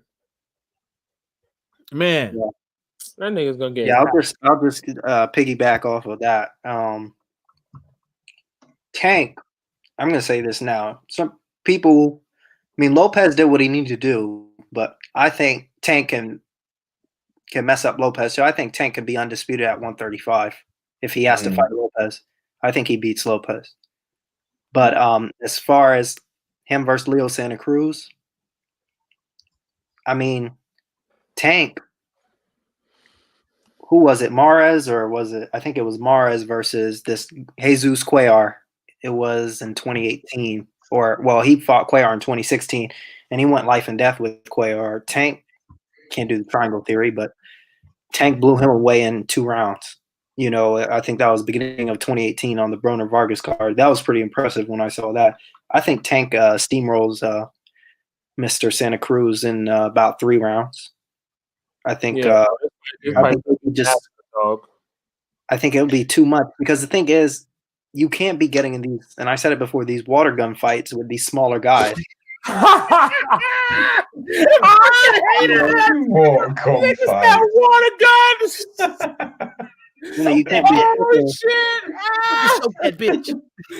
I mean, you can't. I'm telling y'all, man. I'm telling y'all. I want to see. I want to hang around with Tyrone for one day, because I know this motherfucker got a lot more hating him throughout the day. Yeah, I know this motherfucker be saying ruthless, man. When you get going, ruthless. You know what's crazy about this nigga Leo Santa Cruz? This nigga would throw 1,000 punches in a round, bro, and nobody would go down. He doesn't even move anybody, and not like inflict any harm on his opponent, dog. And he's throwing like 1,000 punches. Imagine motherfucking Tank Davis, especially at lightweight, junior lightweight. This nigga throws 1,000 punches in a fight. No, that fight's not lasting that long. No way. Yeah. I mean, I was just thinking about it. Like, imagine, Laws, if I took you and put you in the middle of the ring, and Leo Santa Cruz got to work, you know, throwing 80, you know, fucking. I mean, he could probably throw 200 punches around. You know, more punches than 1,000 punches in a fight. Doing 2 punches around or 150 punches around. You're gonna be like, is the massage over? After 12 rounds, you know how I mean, you know how asking you, oh my god, oh shit, Leo Santa Cruz can just unload on you. Pause. Let me say something, right? Because I'm gonna bring him in, because I know this guy's. If I remember correctly, he's got different... Man, if you don't stop fucking flexing on this, man, put them shits down. Now I'm pulling me headrest up. You was flexing, motherfucker. Pulling me headrest up.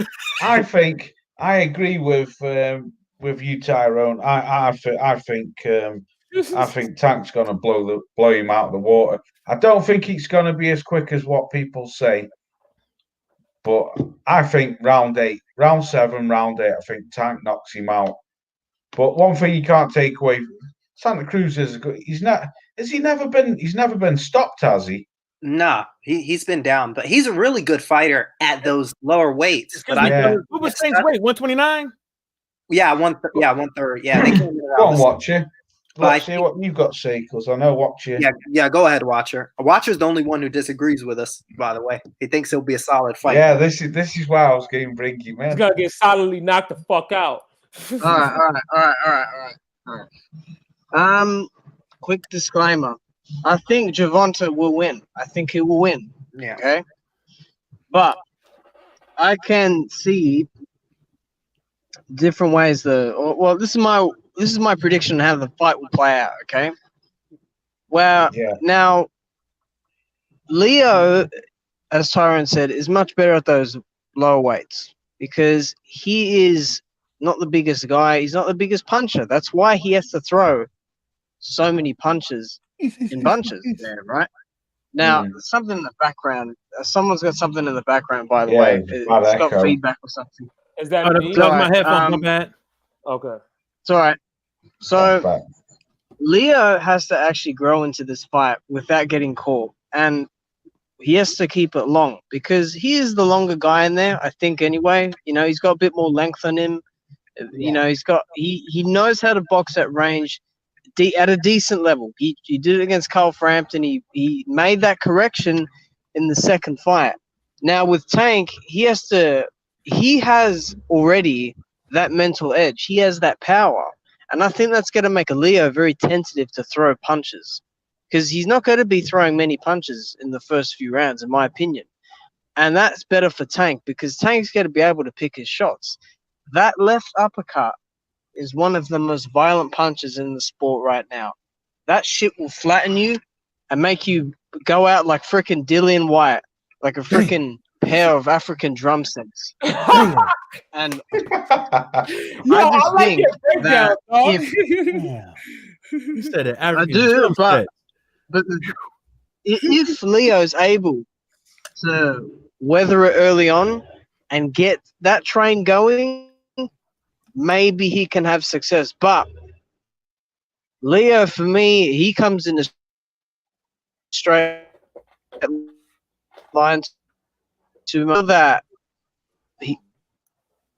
Tank's physically stronger. He's got to shoot that left to the body, and I think Tank's got it. I think maybe between round 6 to 8, in my opinion. I think Tank is, even the weigh-in, everyone was like banking on him not making weight at the weigh-in. Even Leo Santa Cruz, he's like questioning that as well. Like, my friend, you're in a fight, with a very young, a very talented young man who's really put the graft in for this one. So I think Tank will do it.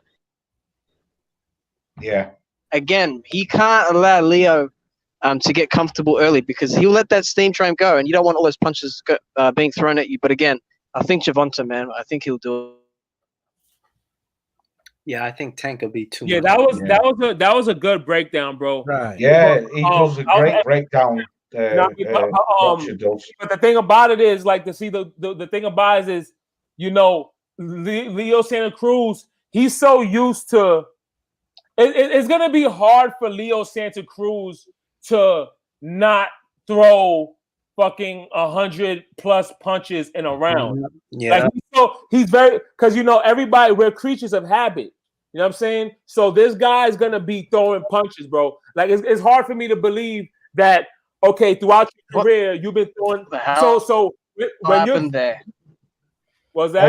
You're back now, watch you. Your signal, man. You can hear your mic was kind of like coming in and out a little bit. Then you dropped. Yeah, but see, the thing with Tank is a sharpshooter, bro. So it's like, you throwing all those punches. We know how it is in boxing. When you throw a punch, you leave yourself open. You throw a punch. So basically, this nigga's gonna be throwing all these punches more than likely. Yeah. He's gonna be open, bro. Find openings. And he made a great point. Tank's uppercut, that motherfucker throws a mean uppercut. He throws mean hook. Yeah. That motherfucker throws with mean intentions. Like, one of the reasons why I love watching Tank, he reminds me of one of my favorite fighters of all time.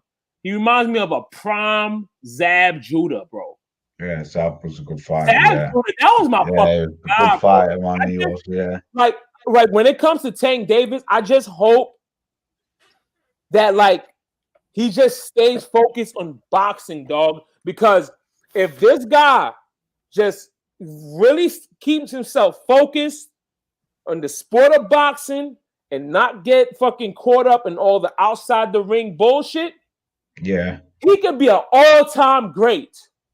Yeah, agreed, Brooklyn. Like, all these dudes, I totally agree. Haney, motherfucking, I'm gonna come to this. Out here, so he can spark all them dudes out, bro.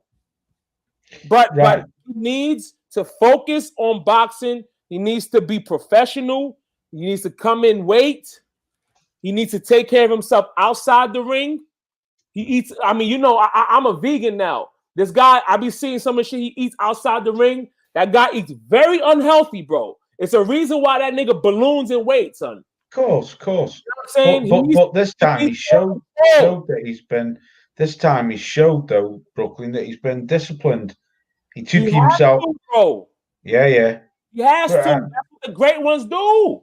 Yeah, and this is what. Great. this is a great thing about him. He, like say, he's gone away. He's He's been taking this one disciplined. seriously. Yeah, of course, Tyrone. He's kept himself out of the media.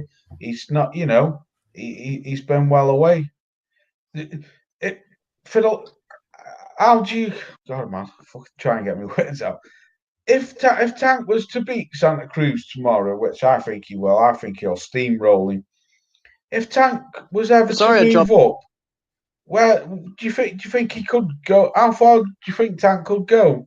Because I tell you a fight what I would love, two fights I'd love to see Tank with, and a fight what no one's even hardly anyone's talked about what's happening tomorrow night.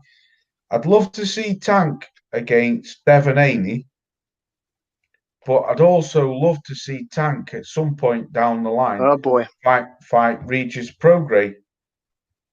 Yeah, I don't think that fight will ever happen. I think. Oh, I know. I'll I'm tell you just this. saying. Because Regis is fighting tomorrow as well. I'll tell you no this one's about even Tank. talked about that. Back in a minute. Tank can go so far in at 135. I think people I gonna agree. disagree, but I think he clears that division out. He will clear it out. He will beat Lopez. He will beat Garcia. He will beat Haney. And I think if he fought Loma, I think he probably would have knocked him out. I think he would have done it in more better fashion than Teofimo. That kid can go far if he stays disciplined. Garcia's overrated. I don't know why people hype this dude up so much, man. I don't know. Like, to me, that motherfucker's very overrated to me, bro. There's other prospects in boxing that's way better than Ryan Garcia, dude. That's just my opinion. I think he's grossly overrated. I just think he's getting a lot of pub because he maybe people think he's cute or some shit, but I don't give a fuck about that. We talking boxing, dog.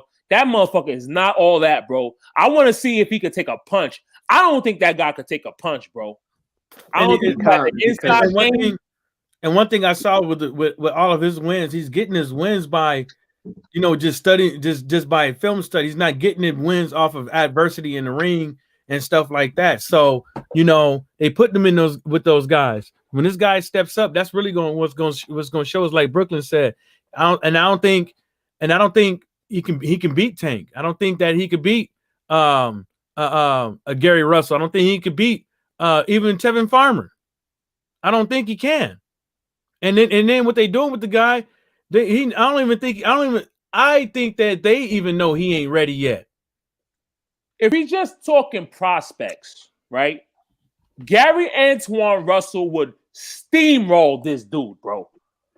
You know what I'm saying? Choo choo. He would steamroll this guy, bro. Put him in there with beat Chris Colbert, dog. He will give that man a boxing lesson, bro. He's not all that to me. I don't know. I mean, I don't want to come across like I'm hating on dude, but I'll be pleasantly surprised if he turns out the way guys think he's gonna turn out. I just think the guy is grossly overrated. Hey, I'm looking for Shakur Stevens to show me something too. Oh no, Shakur Stevens says the truth. I'm just saying. Oh, okay. You think you don't? I'm waiting for him to show me something too, because it's like sometimes we just get behind these guys so quick and they ain't even fault nobody. Yeah, I understand that we probably should just to help them to get big so they can actually get the fights, because some of these guys don't want to fight nobody unless they verified on Twitter. So, it's like one of those things. It's like if we don't, then nobody gonna watch them, and nobody gonna want to see them fight nobody. But if we do, it's like people on the outside gonna think that we putting all of our eggs in one basket. It's like fighters is gonna lose, fighters is gonna bust. Like, you're gonna get your Ryan Leafs in boxing. That's basically what the quarterback that got to the league, and everybody thought he was gonna be the shit, and he came out the league and stole a whole bunch of millions of dollars. You know what I'm saying? And I wish all fighters the best, besides a few, because they just horrible people. But I wish them all the best, man. I just want to see the fights, and hopefully when these stadiums start opening back up, if the governors of these states don't put shit back on lockdown and shit like that, they'll start making these fights, because it's all about money at this point, really. Yeah. Where's Yeah. Tyrone gone? Is he dipped off? He probably switching computers or Yeah, he he did probably lost juice. All right. Yeah. So before I get help out of here, we all agree then that Tank's going to beat Leo. But what do you think of? Because no one spoke about Regis Prograis. He's fighting tomorrow. I heard he didn't make weight. Oh, you're joking. I mean, I just Oh, saw shit. something. I saw something on I'm on Instagram. I saw something on Instagram. It said he didn't make weight, so he had to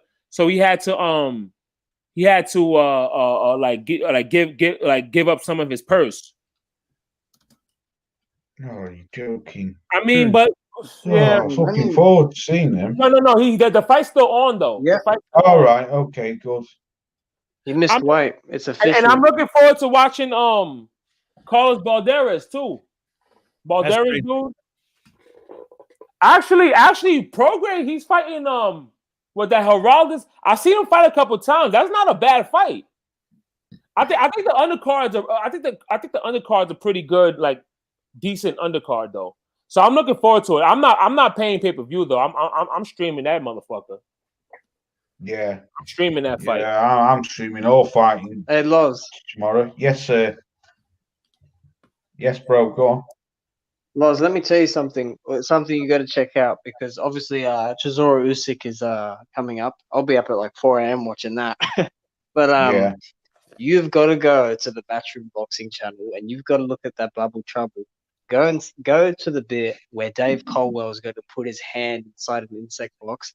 He was freaking out. It's the funniest shit I have seen. Honestly, it's too good. Oh my god! Is he? I swear, it's just hilarious seeing those dudes like falling apart. Yeah, I'll have a look at that. And freaking Eddie Hearn as well. Hey, don't worry, Usyk, not Eddie's guy. Trust me. Yeah, I think. What's this guy put? Do you think Wilder might fight in the new division that the WBC are creating if the Fury trilogy doesn't happen? Oh yeah, what's up with that? How come? Well, I've been hearing that. Like, so I don't think so. is it official that fight's not like it's not going to be a third fight in the near future? Is that official? Well, if I don't know, man. I've lost count. no, Wilder ain't said shit. He made a post the other day about I think he made a post about the Tank Davis fight the other day, which is a good look. You know what I'm saying? To show that he's not a hater for other boxers, like some boxers do him. Mayweather. What did Wilder say about he ain't said shit. He ain't said shit in the last 2-3 months. You know what I'm saying? And there's a whole bunch of stuff going around that Tyson Fury is going to fight Ajit Cabiel, breaking up, or he's going to fight. Can y'all hear me? Yeah, we can hear you. Is either going to fight Ajit Cabiel or Carlos. You're breaking up badly. Nah, everybody else can hear me. You can't. Yeah, I can hear Michael. And Wilder ain't saying nothing. Shirley Finkel said a few things. Bob Arum said a few things.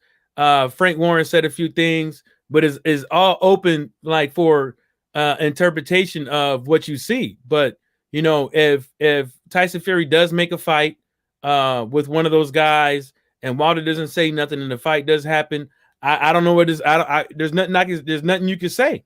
There's nothing you can say if Wilder's not saying nothing, whether or not he wants to fight or not, and Tyson Fury's trying to fight somebody else.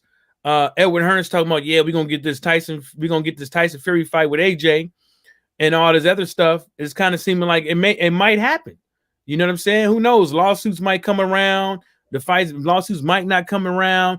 It's like people asking the questions, but nobody knows nothing. I'm not Deontay Wilder's friend. I'm just a fan. Well, yeah. I mean, if Loz, I don't know if I'll drag this on. Like you could, I don't know. Someone's breaking up. What do you call it? Tyson Fury can't get out this fight. There's only a couple ways he can get out of it. The first, because the thing is, the WBC sanctioned the third fight, so they expect it to happen. Wilder's got the same protection as a mandatory because as you know, the WBC makes shit up as they go along, but they've still sanctioned the fight. I've got to go back to my notes from someone that's worked with the WBC because I was talking with them on the forums. But the only way he can get out is if Wilder agrees, and he can take a voluntary bout, and it'll be a rematch after intervening contest. That's like what it comes under. But I've heard that he's in negotiations with a guy called Simon Keane, and that guy's not even ranked in the top 20. He's from Canada. Tyson He's 19-1. They're talking about Takam. Oh, Tyson Fury is in everyone's breaking up. negotiation with. I think that's on your end, bro. Go ahead. Speak again. Can you hear me, bro? No, I can. Yeah. No. So basically, Tyson Fury is looking like he's gonna fight some dude named Keane. His signal messed up. Like me personally, it's like if it's not coming from Wilder or Shelly Finkel, I'm not listening to it. Tyson Fury, Bob Arum, and Frank Warren, they can say whatever they want to, but if it's not the actual teams saying stuff, is like I'm just taking it with a grain of salt. And the reason why I am is because, like Watcher said, unless the WBC calls for the mandatory for them guys to fight, then that's the only way that fight is going to happen now. You know what I'm saying? Or unless, because I don't know what's in the contract, I don't know the deadlines and all that stuff. I don't know what's true and stuff like that. So I'm just waiting to see what's going to happen. I mean, we coming into November. December's right around the corner when they're supposed to have the fight. So, if Tyson Fury is going to fight somebody, 3-4 weeks, we need to hear something because we're going to hear something because they got to set up a bubble. They got to coordinate all that stuff with everybody that's going to be working at the fight and stuff like that. So I'm assuming in the next 2 weeks, we'll hear something on whether or not what's going on with Wilder and Fury. Yeah. Yeah. Right. I'm going to have to get up out of here, brothers. I'll bring my thing up because if you want to stick on the stream, I can explain to the other two guys, but if Loz wants to jump, you jump. It's all good. Yeah, I've got to get up out of here, mate, because it's getting on. It's like 10-1 in the morning. Going nowhere. There you go. And yes, yeah, that's the calling card. I'm sorry I've got to cut it short, but it's late, man. It's Friday night. Nah, I feel you, bro. I'm shattered, man. It's like 10-1 in the morning over here. Right, I don't know if anyone else is going live. This is Tyrone. Hey, who y'all got? Murder Mook or Tay Rock? Say again, bro. Who y'all got? Murder Mook or Tay Rock? Y'all watch Battle Rap? Nah, I don't watch that. No, I don't watch that. Okay, so let me Oh man, that's another thing I'm looking forward to. So basically, crawl back in that hole. Early afternoon is gonna be Chisora. I don't know if there's any other fights. I mean, I don't really care about these other UK fights. I mean, I just care about that fight. It's gonna be Chisora and Usyk, and then there's gonna be Battle Rap, and then there's gonna be motherfucking Tank Davis card. So it's gonna be a nice day of events tomorrow. So I'm looking forward to it. Yeah, me too. I'm looking forward to it, man. I'm not gonna lie. I always look forward to watching Tank Davis. Tank Davis. Oh yeah, Tank Davis to me, like I talk my shit. You know what I'm saying? But generally speaking, like Tank Davis is somebody like I genuinely enjoy watching. You know what I'm saying? Like he's a very exciting fighter. I think from a talent standpoint, he has all the talent, all the ability to be a pound for pound fighter. I just wish like for example, a lot of people back in them days was talking about Tank Davis and Lomachenko and shit. I wish they did the fight. Because now Teofimo Lopez gets all the credit. But I always thought Tank Davis could beat this guy, bro. I always thought he could knock this dude out. Teofimo Lopez. Absolutely. No. I'm saying I always you thought. think Tank will beat him? Is that what you're saying? Oh yeah, I think Tank. I think Tank is better than Teofimo. I think Tank beats Teofimo. But my point is like I wish they would have made that fight maybe like last year or a year and a half. Because for one, if they put it on pay-per-view, I would have paid for it, for one. And for two, I think Tank is a more talented fighter. I think he would have defeated Lomachenko without question. But now Teofimo gets all the credit. Yeah, Tank should have taken that fight. That fight should have happened. I don't think it's Tank, though. It's fucking Mayweather Promotions, because these people they want to protect their cash cow. Because there ain't nobody else in top rank. Because if you think about like that, though. Yeah, that's a fact. Look at Badu Jack, for example. They matched that motherfucker up tough. But if you look at Badu Jack's resume, that motherfucker has fought a lot of good fighters, bro. Yeah, but why don't they take the chances with Tank Davis? That guy's a very talented fighter, bro. Fight these guys, bro. You can win. And let's just say he takes an L. Who gives a fuck? People got to stop with this protect the old shit, bro. They got to put that shit to bed. You know what I'm saying? Because back in the days, it's like for example, I used to say this shit in videos. My Zab Judah will forever be one of my favorite fighters. Even though he didn't live up to his full potential, Zab Judah will always be one of my favorite fighters. But if you look at Zab Judah's resume, even when he was young, that motherfucker fought a lot of dudes, bro. Yeah. You know what I'm saying? So yeah, bro, it's like take risk, bro. Like this is life, bro. You gotta take them risks, man. You know what I'm saying? Take the risk, bro. Oh my God. Motherfucker, this guy Tyrone put in the private chat the Jamel Charlo hater. This guy, I know. He's off his head, isn't he? Right. I'm going to have to get up out of here. So somebody said, "Who is that guy? You talking about myself? Brooklyn Child Boxing, homie." I used to do videos, but I had to stop that shit because boxing pisses me off, dog. You know what I'm saying? Yeah, he's got a good channel, Straight Fighter has. I salute to you, Bumpy Thompson. He loves his old history, like Scrapbook. Brooklyn. What was that? I say Straight Fighter, he's like Scrapbook. He loves his history on fighters. Okay. Yeah, he does all stuff on Ruben Carter and stuff. Got a good channel, man. I like watching him. Yeah, I'll search him up both. Right, I've got to get up out of here because it's 5:20 in the morning. So I'm going to say peace to the chat. Oh, Drew Titan, they're all coming through now. Salute my nigga Drew. What's good, OG? Yeah, salute Drew Titan. Drew probably slapped somebody today in the streets. Facts. Yeah. Drew Titan, that's a Bronx goon right there, bro. Now I'm saying, I'm from Brooklyn, but like you niggas don't just go to the Bronx, dog.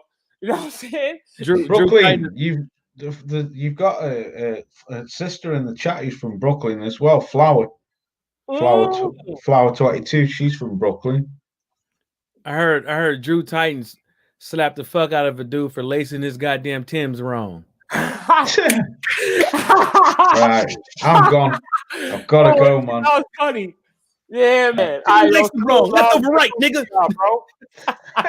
Right, I've got to go. I'm up out of here. Right. Salute to the chat. Thanks for everyone coming through. And Brooklyn Child, an absolute pleasure. Great seeing you, man. Yeah, I've seen you for a long time, bro. Yeah, like I said, man, I've been really focusing on. Oh, she's from the Bronx. She's from the Bronx, not Brooklyn. From the Bronx. Okay. Yeah, man. She's from the Bronx. Trick Nolte, fucking hell, they're all coming through now. Yeah, that's a fact. Where have you been for the last 2 hours? Salute, Trick. Nah, you know what it is? Because like I said, man, I've really been focusing on like other stuff. Like there's 13 things I gotta Like, you know, so like right now, I'm in a point in my life where like kind of like boxing is not that important to me right now. Like now, some weekends, like tomorrow, okay, boxing got my attention. But other than that, like, you know, I'm focusing on other shit. So if y'all don't see me, don't take no offense. It's just I just been focusing on other shit. You know what I mean? Eating healthy ass, nigga. Yes, sir. Right, I'm gone. I've got to go. I'm out. All right, peace out, guys. Right, peace, Brooklyn. Yes, sir, Salute. yes, sir. Thanks, Mike. Thanks, Watcher. Thanks for coming through. And salute to the chat. And salute. I hope everyone has a good weekend and enjoys the fights tomorrow. I'm up out of here, and I'll catch you all on the next one. Peace.